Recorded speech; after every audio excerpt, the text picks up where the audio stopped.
It's Cathy with Let's Talk Together.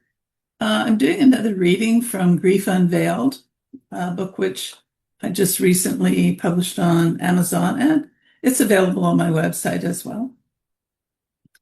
The last one I did was humorous, but it's true as well.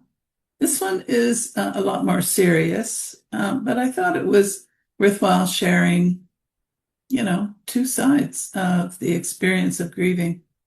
This one is called What's the Point? Suicidal Thoughts in Grief. And I posted this on Substack in 24. I'm not going to read everything, but so I'm starting a little bit down the article, not the very beginning of it. So for those left behind to grieve a death or struggle with a life-changing event, thoughts of ending it all definitely arise. In fact, I hear it often. What's the point? Why go on living? What value am I? What meaning does life have for me now? Life as I knew it is over. I don't know how to go on. Most people don't act on those thoughts by ending their life. Fortunately, there are many resources to help us deal with grief and the suicidal thoughts in particular. 988 is the suicide crisis helpline in North America.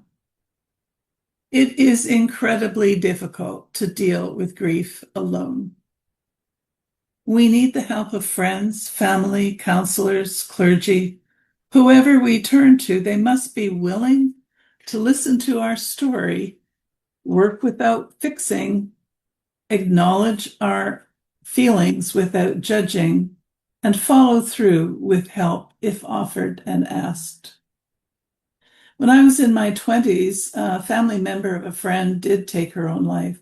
Up to that point, I'm not sure I'd even heard of somebody doing that. There was such a stigma attached to suicide then that I could see the shame on the faces of those dear people who mourned their loss. At the same time, I also saw so much sympathy for the surviving family from the community. I think that now, decades later, even though we know so much more about suicide, understanding it as an illness of mind, the shame and stigma are still alive. In my own life years ago, a dear friend was terminated from their job. They were devastated. All the hopes they had realized, their career ambitions were destroyed, at least in their mind at that moment. They said they wanted to die. They couldn't see beyond that event. The rejection seemed overwhelming. Then, a little later, I was told that my own position was one of several being cut due to downsizing. Not only was I stunned by the news, but I had to wait several days until my husband returned from a workshop before I could tell him. It was traumatic. The two of us who were without employment leaned on each other and problem solved together. We came through. But would we if we hadn't had help close by?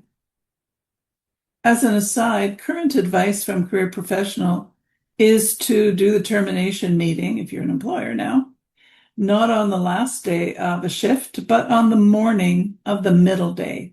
For example, Tuesday or Wednesday of a Monday to Friday work week. This gives the employee the rest of the day to absorb the information, decide what to do next, and the next 2 or 3 days of the business week to start seeking another position. It helps restore their sense of agency quickly after the shock, and therefore give suicidal ideation less time to come up or take hold. Pain helps us grow. Psychologists tell us that we learn more and grow more because of the disappointments and losses in our life than we ever do from getting everything we want and having control over outcomes. It is the recognition and acceptance of the many things that impact our life that we cannot anticipate or prepare for, that stretch our boundaries, creativity, and resilience.